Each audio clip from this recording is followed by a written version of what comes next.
আসসালামু আলাইকুম বন্ধুরা। এই যে এটা হলো চিতই পিঠা। তো যাদের সর্দি আছে, আপনারা ঠান্ডা লাগেছে, আপনারা চিতই পিঠা খাবেন এই যে সরিষা ভর্তা দিয়ে। এই সরিষা ভর্তা দিয়ে চিতই পিঠা খেলে শরীরে ঠান্ডা ভালো হয়ে যাবে ইনশাআল্লাহ। বিসমিল্লাহির রহমানির রহিম। সেই স্বাদ, খুব মজা। উম,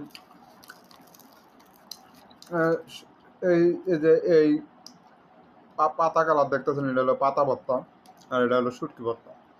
তবে সরিষা ভর্তাটা খুব সুন্দর, খেতে খুব মজা লাগে।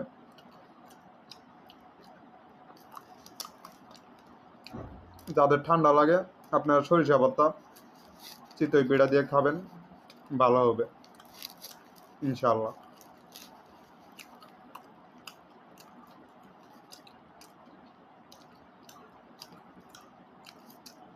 এই চিতই পিঠা আমার আম্মা বানাইছে, খুব সুন্দর, খুব সুন্দর করে চিতই পিঠা আমার আম্মা বানাইতে পারে, সেই লাগতেছে, মাশাআল্লাহ, খুব মজা।